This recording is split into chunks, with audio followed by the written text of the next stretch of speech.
Hey everybody, Lori Broccoloni here with HappyNaturalHorse.com.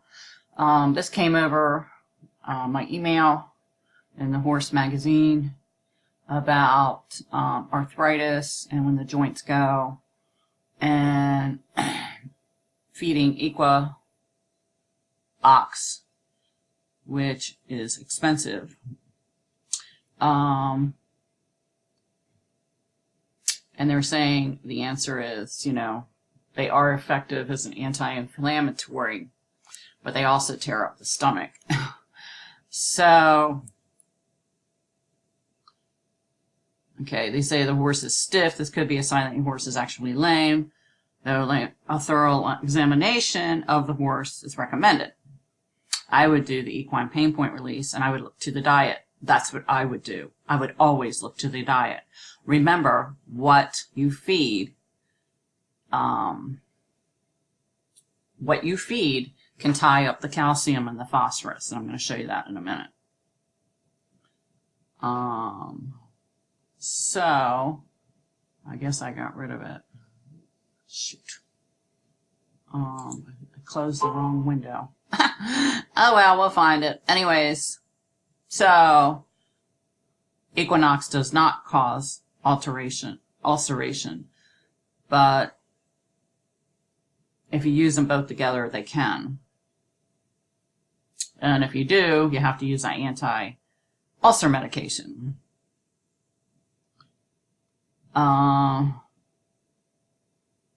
Periodic administration, either of those. So she doesn't recommend that they be done all the time. And so he says medicating the joints would do that. Let's see.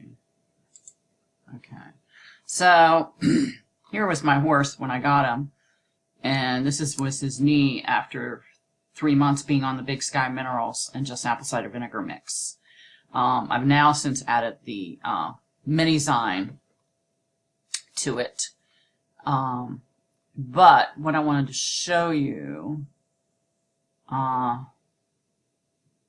is caused by an incorrect absorption of calcium and magnesium. Though you should always check with a potassium imbalance as well. I've seen both arthritis and ringbone go away, rebalancing the minerals with just the Big Sky. Had a lot of people tell me that their horses were stiff, and when they went on the natural diet, their horses were running, bucking, and kicking. Never thought that they would be running ever. And so it can also be such an injury, tendon injury, which the horse is bearing extra weight on the good leg to balance themselves, and the joints will suffer, and the enzymes and other agents from the joint lining are released.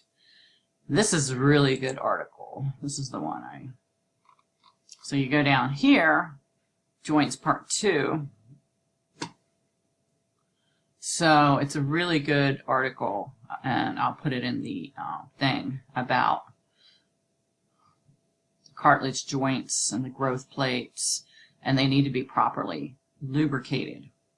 And what lubricates that is the magnesium that you feed your horse, and it has to be a naturally mined magnesium. Okay, so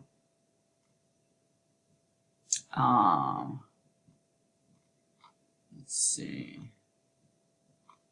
Diagnosis, treatment. So they're saying you can inject the joints, but until you get that horse, this isn't too bad. You can find some good stuff. It has hyaluronic acid in it. But sodium hydrochlorate, HA, is already, I think, in the Big Sky minerals in a natural form. Cortisones, you don't want to do that. Tears up the pituitary gland.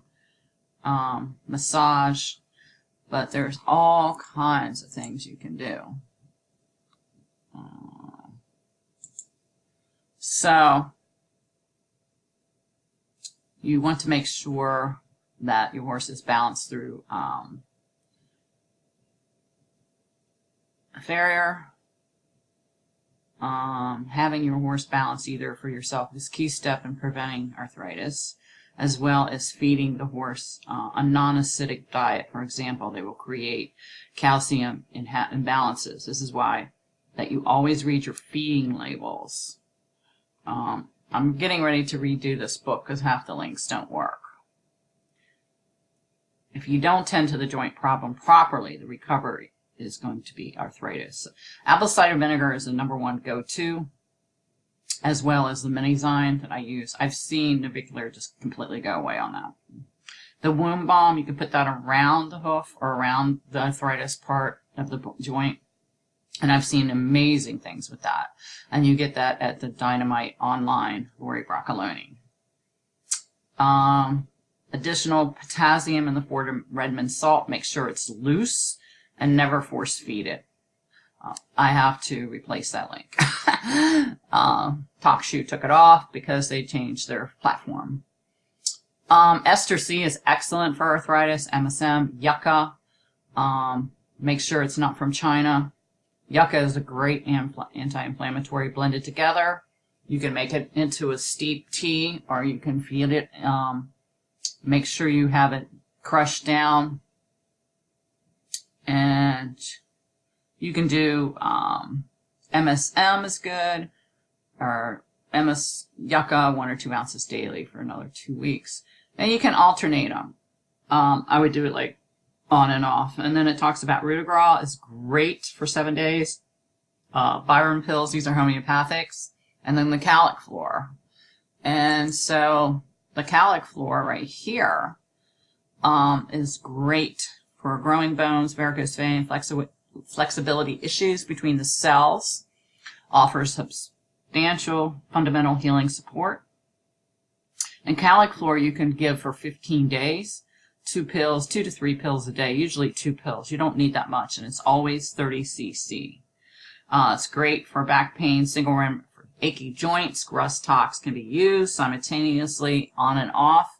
Remember, you do their strength they're saying is 6x. I always use 30 Cs. It's up to you. If you use the 6x, you only need one or two. It says capsules, but they're little tiny. Homeopathics are very small pills, very tiny. So 2 in the feed is fine. Bone spurs is great for cataracts, decaying teeth. I mean, you cannot go wrong given this. And so anyhow, just wanted to show that to you. And again, I'm redoing my book now that it's wintertime and I'll have some snow and I'm locked in here. And just giving you alternatives to Butte. And you know, Butte's fine once in a while. I've seen horses on it forever and they're just so acidic and they're just, oh, it's just awful. Their bones creak and it's just terrible. Give that apple cider vinegar if you're and do the natural diet, do the Stanley hay pellets. Go to my site, happynaturalhorse.com, and get both books. Balance your horse and get both books. It will save your horse a lot. So, okay, share this video, subscribe to my channel, happynaturalhorse.com. Bye.